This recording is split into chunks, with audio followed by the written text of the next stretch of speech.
CK, the Raisin Man.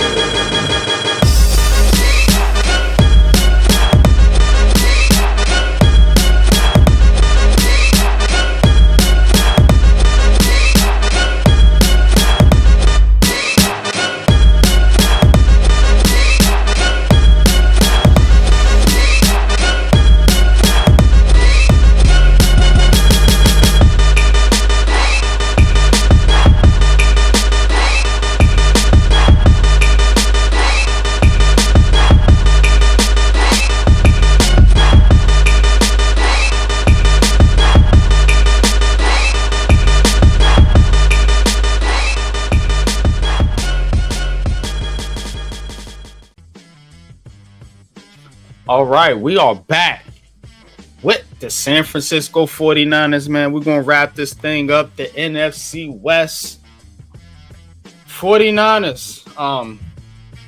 They got high hopes over there in San Francisco, but they are going through some things for sure. Last year, the 49ers 6-11. Very down year for San Francisco. San Francisco was in the Super Bowl like damn near every season, it seemed like. Last year, they didn't even make the playoffs. Very disappointing season for the 49ers. And they made a lot of moves. Lost players, gained players, signed players. But one thing's the same, is the expectation is to win a Super Bowl. And that's what we're going to talk about. Can they get back to the Super Bowl here? MGM seems to think they have a good chance. They got them at 10.5, fellas. 10.5. They went 6-11 last year. I want you guys to focus on that. Talk about what went wrong with the 49ers last year and what do they need to do to fix their problems, because we don't expect this from the 49ers. We expect 10.5, like that MGM said. But y'all talk about it, man. The 49ers, man. Listen. This team here, 10.5 wins after coming off the 6-11 season. I don't know, man.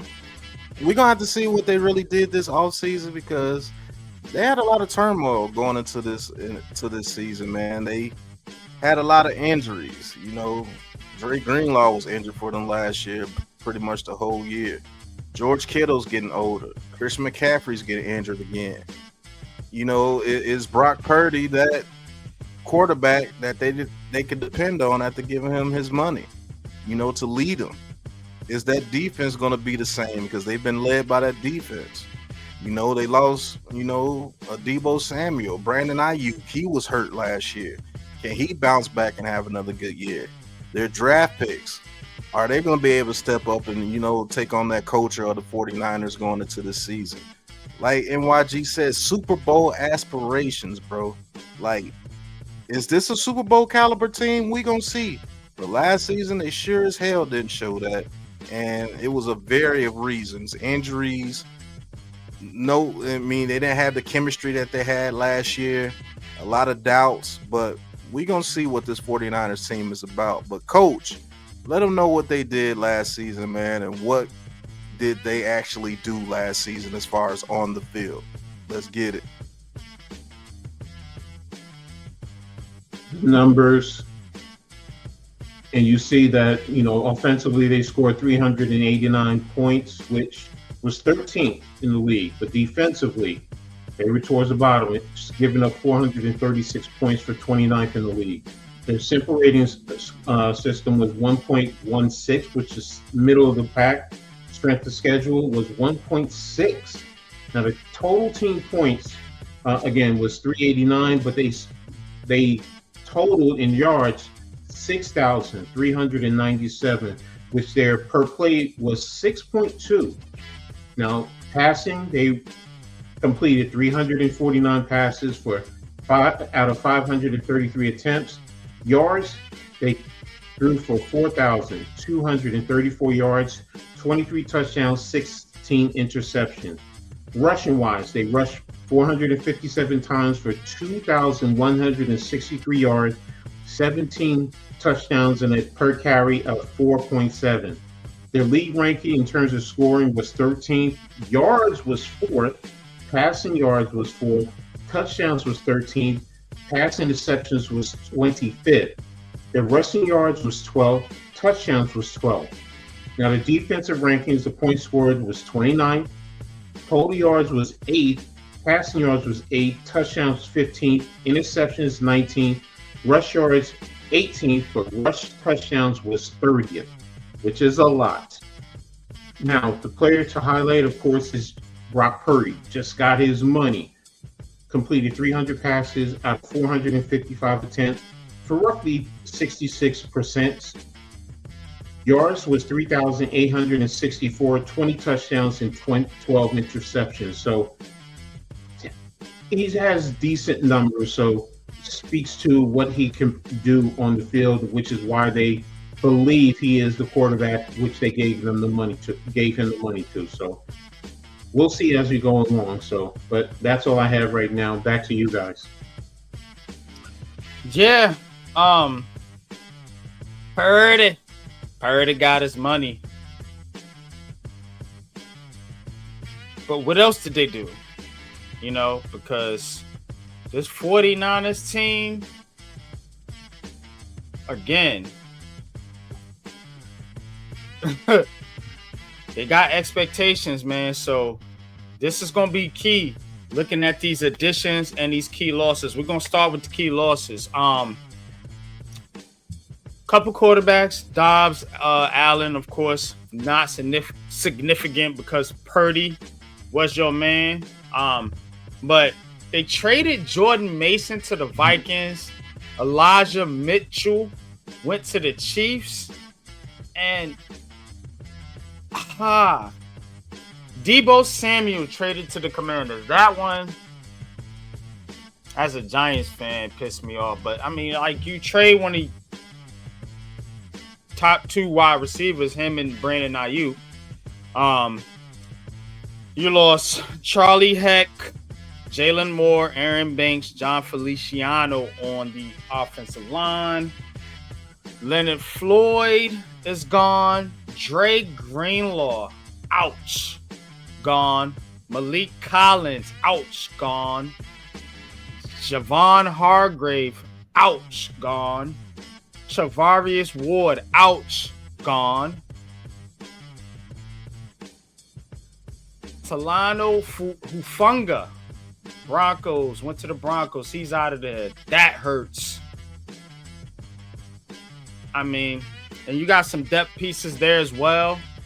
But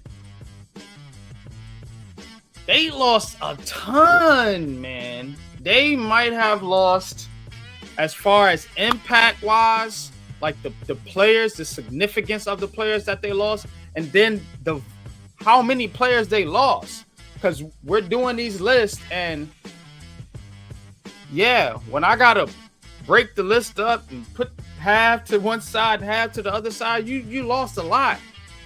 We're gonna see what they gained, but again, so many significant players. You could talk about Deebo Samuel, Leonard Floyd, Hargrave, Hufunga, Charvarius Ward, but who do y'all think, man? It's the Aboriginal Sports Network. Hit that like button.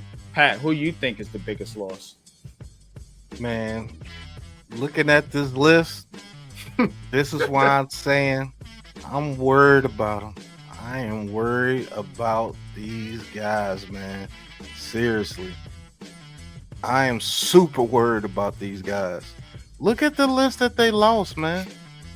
Good Lord, man. They lost both their backup running backs. They lost Deebo Samuel. They lost 4 offensive linemen. They lost Leonard Floyd, Campbell, Greenlaw, Collins, Hargrave, Ward, Yadam, Flanagan Fowles, Gibson, Hufunga.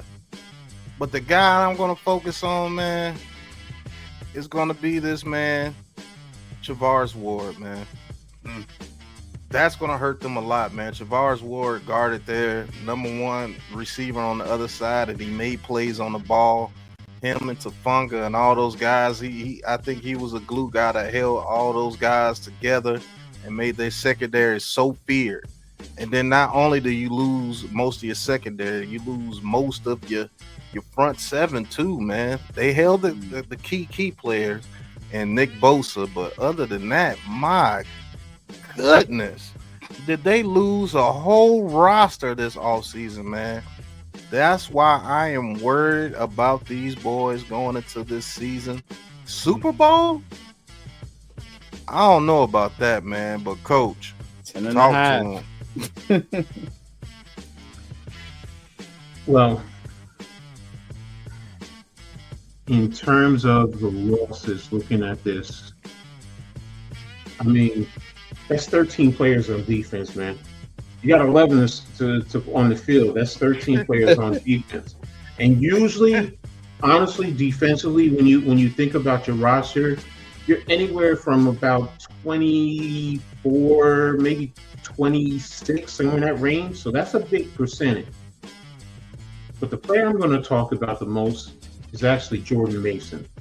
All right, because he was a serviceable backup because Christian McCaffrey is always out in terms of injuries. And last year, he ran for 789 yards, which averaged about 5.16 yards per carry. 5.16 per carry.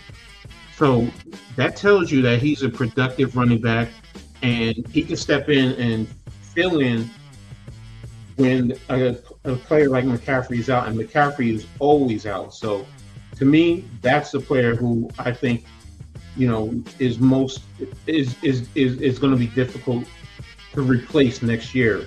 So you just got to see who they brought in. So back to you guys. Yeah, man.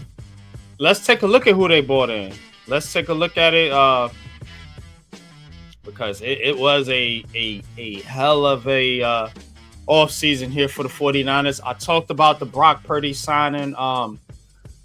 Mac Jones, bringing him in to be the backup, re-signing Cal Juszczyk, signed a couple more tight ends, Ross Dewelly, Luke Farrell. Of course, George Kittle got his money. And I think that's what this was about, guys. It was about paying Purdy, paying Kittle, paying the guys that they wanted to pay. They did trade for Bryce Huff. You see him there on the screen. Fred Warner got his money. So talk about what the 49ers have done here, because we've doing these previews and it's very interesting. We see a lot of teams going out and returning their roster, bringing guys in, bringing guys out. We see a lot of teams that just focus on some of their key players and just retaining the main guys on their team. And I think that's what the 49ers were trying to do. Now, they had to get rid of some guys to do that. But you talk about the quarterback, George Kittle, Ayuk,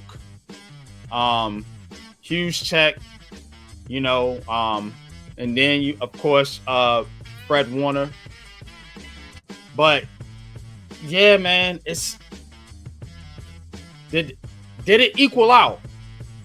Did it equal out? Did they lose too much to prevent not losing too much? Because I kind of feel like that's what they was going, because they had to prioritize some of these players. They had too many good players. That's what happens when you have a roster full of good players. Some of them going to have to go, and you're going to have to decide who you want to keep and who you want to let go. Did the 49ers make the right decision in letting Samuel, Hufanga, and some of the players that they let go, Ward, and keeping Purdy, keeping Kittle, signing Warner, signing Juszczyk? Y'all talk to me about these key additions for the San Francisco 49ers. Yeah. Key addition I'm going to talk about for the 49ers because he's going to have a lot of pressure on him. That's Jason Pinnock, formerly of the New York Giants, man. When he he's going to have to take the place of Tupanga. You know, and I do believe this guy. Yeah, I do believe this guy's a good player, but is he the type of player that they're going to need? Because they're going to need that guy in the back end to cover up some of those deficiencies they're going to have at the cornerback position. And when it comes to blitzing in and getting after the quarterback, he's very good. But what is he going to be like in coverage?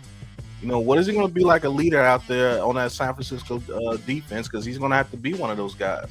We all know Fred Warner is the guy. But he's going to have to be the leader in that backfield, man. Because they lost everybody at that safety position. So Pinnock is going to have to step up. And he's going to have to make some plays in order for that defense to stay the 49ers defense. And one thing we always talk about here on the Aboriginal Sports Network, the ABSN, hit that like button, is culture. Can he adapt to the culture over there with the 49ers as far as being a coverage guy? Because he's going to have to do both based on what they've lost and based on what they brought in. We'll see what they did in the draft, but this guy Pinnock, man, he's going to have a lot on his plate out there with the 49ers this upcoming season. But Coach, talk to him, man. Who do you think is one of their best key additions this offseason? My key additions is not even a player.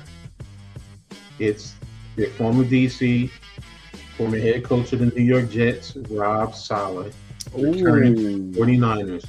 He has familiarity with the organization, having success in the past as a DC. He's comfortable running their philosophy, you know, that they've been running, which is a wide nine. Also, please keep in mind, they've let go 2 other coordinators after 1 year apiece because they couldn't run this system. Even though his tenure with the Jets was unsuccessful, he gives San Francisco an experienced head coach as a defensive coordinator in that position, which can actually it can help a head coach alleviate stressful situations during the course of the game or the season. An example is Kansas City with Reed and Spags. So him coming back here to, in a sense, to his home base where it all started, you know, yes, they're stripping it down, they're bringing in new players, but he knows what he needs to do with these players, how to get them in the right position, and how to coach up this system. You know, he'll communicate it well. His position coaches will relay it to the players, and he'll get the most out of these guys. So he's the one that I think is the key addition to the 49ers. Now back to you guys. That's a good one. That is an excellent one. Rob Saleh, of course, you know, former coach of the Jets, didn't work out there in New York. But again, like you said, no pressure on him, and he can take pressure off the head coach, which is always a good thing. Let's look at this roster, man. Let's look at, well, no, not the roster, the draft picks first. Got to get to the draft. Mikal Williams, edge out of Georgia with the first pick for San Francisco, number 11 overall. Yeah, keep building that defense. Again, you see what real teams do. Real men stand up. You know what I'm saying? Mikal Williams, Alfred Collins, Nick Martin, Stout from Western Kentucky, CJ West, defense. Then you go Jordan Watkins, Jordan James,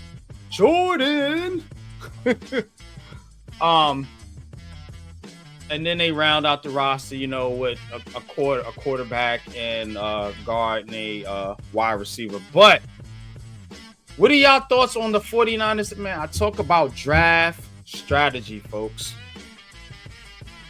They knew that defense needs an infusion of talent. They seen what they lost. They see some of these players getting older. They see some of these players starting to decline a smidget. So we're going to go defense because we got Christian McCaffrey. We got Brandon Ayuk. We got George Kittle. We got Brock Purdy. We love our offensive line. But defensively, Hufanga, Ward, Greenlaw, some of the guys that you lost, Collins. Yeah. What we gonna do? We not gonna be cute. Best player available. Just get a guy. Just make it work. No, have a plan. Have a goddamn plan.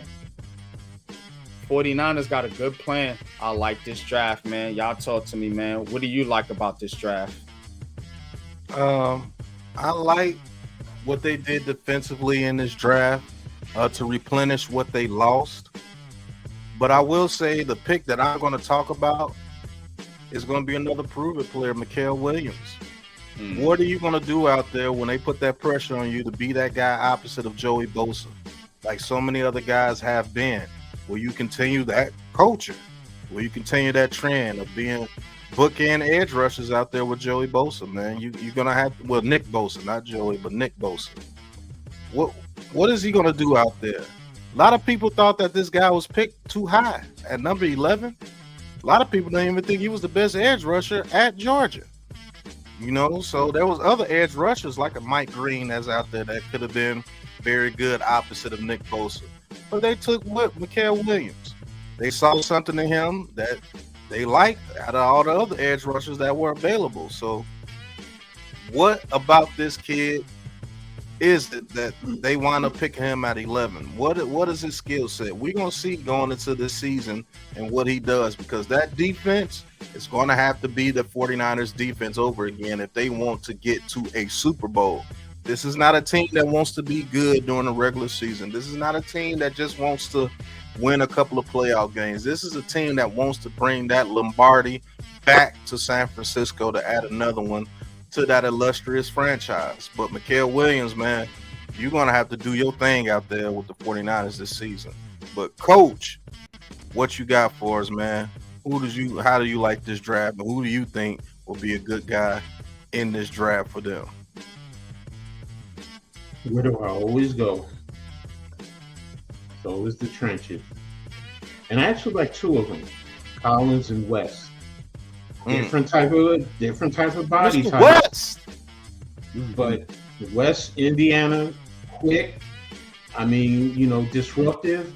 And Collins is a big road grader. He eats up space. So, those two, with what Saleh is trying to do defensively, I think is going to be key to everything. Along with Williams, like you said, Pat, putting him out of that wide 9, letting him come off the edge.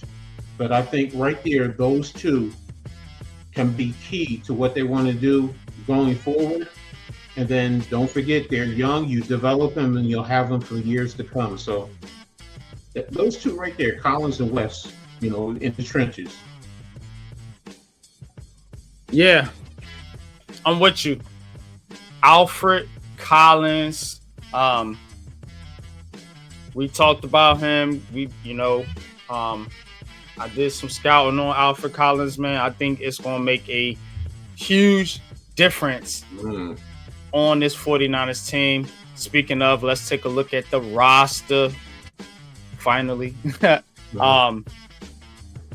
Look, man. Offensively, man, I think a lot of pressure's on Brock Purdy here, because you lose Deebo Samuel, you got Brandon Ayuk, you got Jawan Jennings, Ricky Purcell. But again, man, it's on you. You got your bread, homie. So you got to go out there and show and prove. Now, they still got a very good offensive line.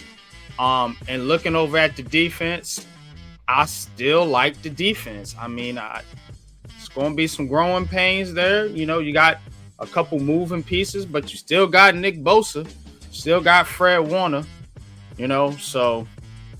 But y'all talk to me, man. Pat, man, set it off, man. What you like about this offense?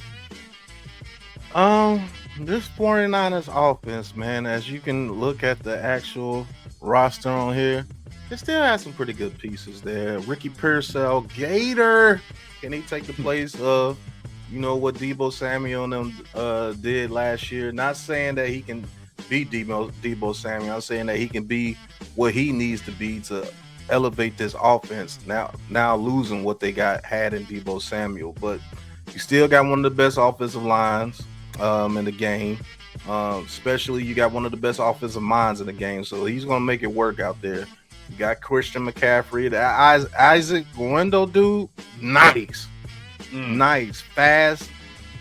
Can in the blink of an eye can be in the end zone. You know you got George Kittle. You still got Juwan Jennings. You still got Brandon Ayuk. You got Jordan Watkins coming off the bench. Jacob Cowan out of Arizona coming off the bench. That guy, DeMarcus Robinson, that we were talking about, the Rams loss, is now a 49er. So he knows the whole shebang. And don't sleep on guys like Isaiah Hodgins. He can come in and save Juwan Jennings gets hurt. Over there. Yeah. Yep. He's still over there. The offensive line, you know, Trent Williams is getting a little older in the tooth. Hopefully Andre Dillard still progresses to be able to take over Williams when he retires. I believe that's their plan. But the offense is going to be dependent on Brock Purdy. Is he going to play what that contract says? Is he going to play elite football? If Brock Purdy's doing that, this offense will still be pretty much okay. You just don't have Debo Samuel to throw to and let him run over 10 people and get in the end zone anymore. But other than that, you know, I still think this 49ers offense is something to be reckoned with. But Coach, what you think, man? Man, taking a look at this defense, I mean, again, you got Williams and Collins projected in the starting lineup. Opposite of Bosa, you got Jordan Elliott, who's a good player. Fred Warner, that front line keeps him clean. You know, so again, I always talk about defensive linemen who keeps the linebackers clean. They don't let the offensive linemen get to him. That's what Collins does for Fred Warner. He keeps him clean. So, you know, when you sit there and you look at it, you're like, okay, I'm expecting his production and him to be a high top tackling machine for the 49ers. And then when you go to the back end with Green, Brown, Mustafa, Lenore, you know, Trey Brown, those are some good defensive backs. So, you know, they can definitely do their thing. And on the defensive line, when you think about their backup, Gross Matos, West, Givens, and Huff behind the starters, in some places, they could pretty much start. So, you know, Trey Avery is a good cornerback too. So, you know, you got Nick Martin going in the second unit. Bethune, he's okay. But here's the other, and Pinnock, you talked about Pinnock, Pat, you know, he has to prove himself. Well, he's right now projected to be on the second unit, so he has a long way to go. But here's the other thing too. We haven't talked about this for the most part. A lot of these guys can also help the special teams. So, and that's an important factor going forward. So, you know, whether it's from the offensive side or the defensive side, they can help their special teams going forward, you know, because that's vitally important, you know, when you put things in perspective. So that's all I have. Back to you. Yeah, absolutely. We started off doing the special teams in this show, but again, for time constraints, kickers kick, punters punt, and we know what the returners do. So not a lot to break down, but let's get to the schedule. Seattle, they start off at Seattle, at New Orleans, 2 road games. New Orleans is always a tough place to play. We'll be previewing them coming up here soon in the NFC South preview. But, I mean, Arizona, Jacksonville, the Rams, Tampa, Atlanta. Then you go to Houston and the Giants. I mean, I see why they got them at 10-0. This schedule is weak. It's yes, weak. It is. I mean, because again, if you do what you do in your division, say you go 3-3.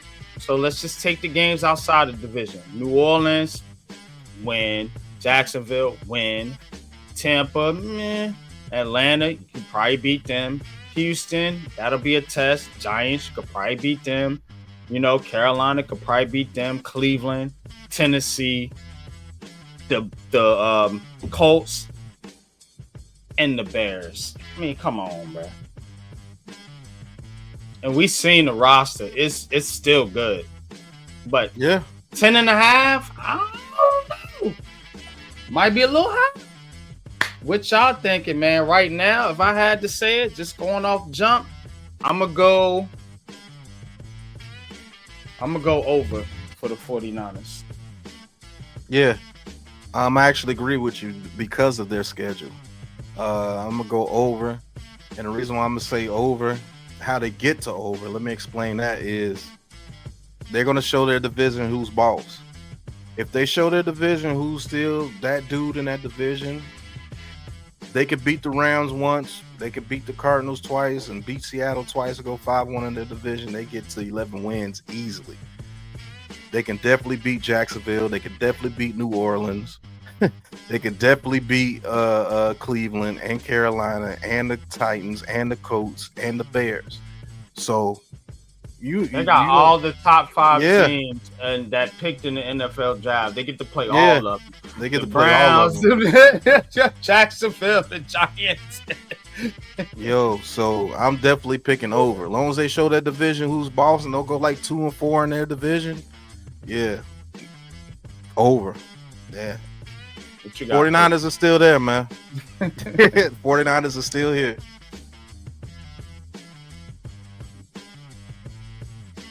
Don't overthink it, coach.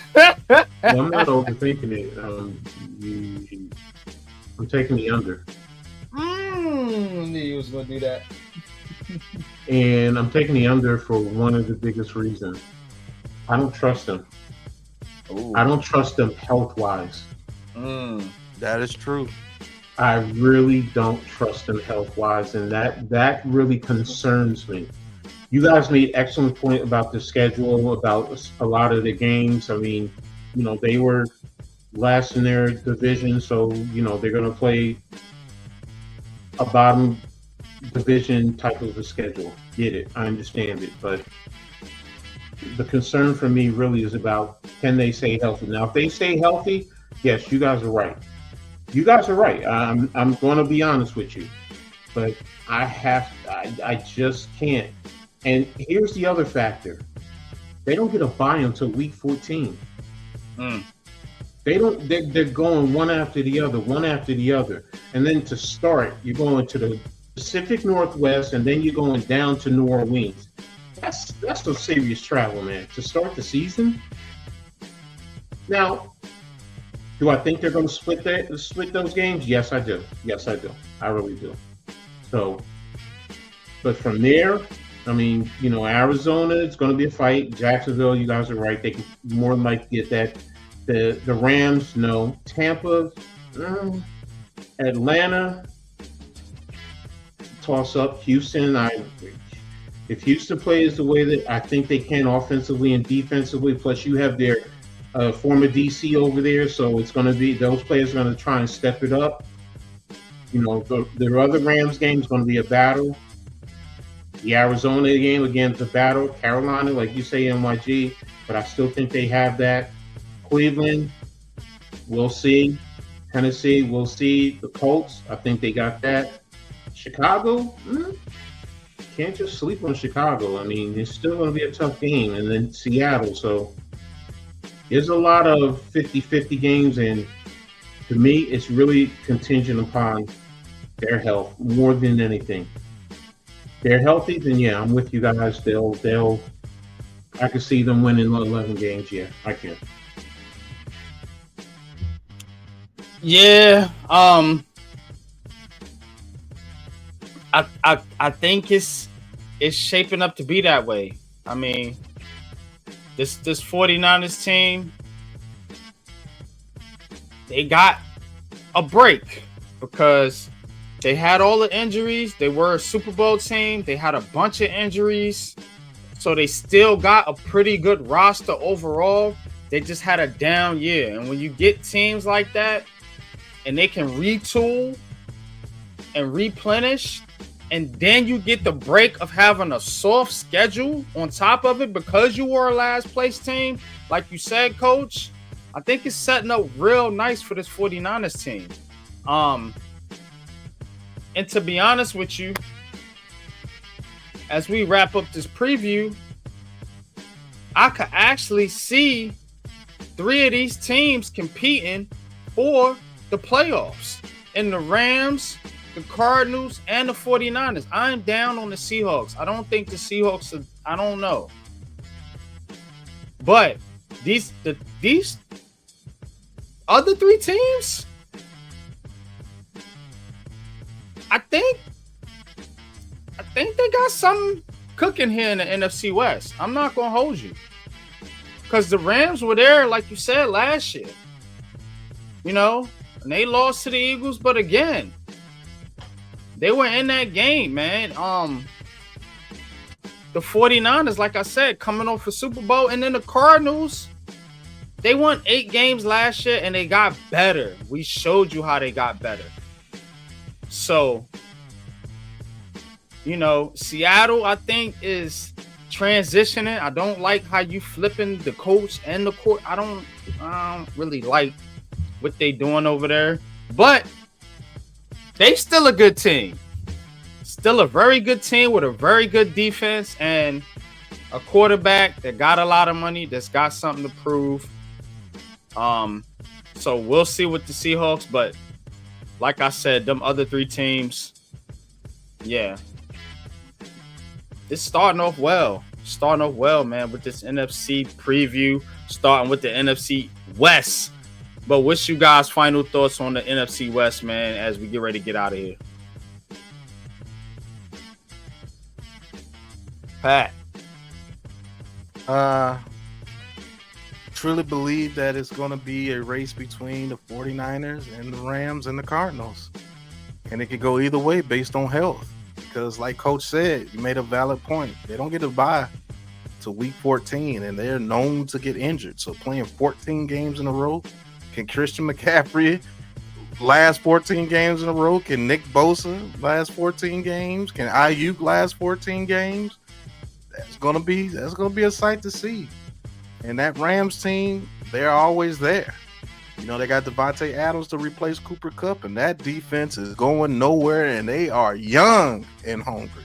Like, they ready to get it. And then the Arizona Cardinals, are they going to take over the culture of their head coach? They're looking to get defensive, and their offense is nothing to sneeze at. So it's between those 3 teams, and I agree with you, NYG. I think the Seahawks they're going to be the whipping boy over there, man. I just don't trust Sam Darnold, man. I don't at all. But I think it's going to be a race between those 3 teams, and man, you're going to see highs and lows of each one of those teams in parts of the season. So the NFC West is going to be a shootout, man. It's going to be the Wild Wild West. Wild West. Man, they're going to be shooting those guns out there. We're going to see what them boys are going to do out there. Bullets are going to be flying, especially on the defensive side of the ball. But Coach, let us know, man, what you got, brother. This is a division that's defensive minded right now. I mean, all of them, every last one of them. You know, you might want to say the Rams might not be as stout defensively as the other 3, but they're no slouch. They're no scrubs, as Stephen A. will say. So this is a defense based on. I mean, this is a division based on defense. The running game will become a factor along the way. Injuries, this is also another factor. So, and I could see actually all 4 fighting for a playoff spot. I could see all 4. So, and I'm probably the one that's the highest on the Seahawks right now. Yeah. So, yeah, you know, I don't see it. Very high on them. I don't see it at all. So I get it. I understand. New quarterback, new coach. I get all. And that coach, Mike McDonald. I don't know. I get it. But if I'm not mistaken, McDonald's also a defensive minded coach too. So I think their defense is gonna be the best part of their team. I don't know. I think Sam Darnold is gonna wet the bed, man. I'm telling you. Can run. If you can play defense and run and give them, don't make they them get Jalen Milroe in there and they start to build a system around Jalen Milroe. Yeah, they gonna be something to be worried about because they and I like their offensive line. I like what they're doing on the offensive line, but they still need some more pieces. Yeah, but That's what I have for you guys. yeah, that's gonna be the NFC West. But we will be right back because we are definitely gonna have another preview coming up for you guys. Next up, man, we going down south, going to the dirty south, the NFC South, man. Can't wait to preview this division. It's gonna be another division. I think a very equally matched division, much like this one here, but. I'm NYG22, aka Unpopular Opinion Sports, with Big Pat Sports Talk and Coach Ed Gladney from Coach Ed's Amazing World of Sports. We are the Aboriginal Sports Network. Hit that like button, hit that subscribe button, and we'll see you on the next go round. Peace. Peace. ABSN.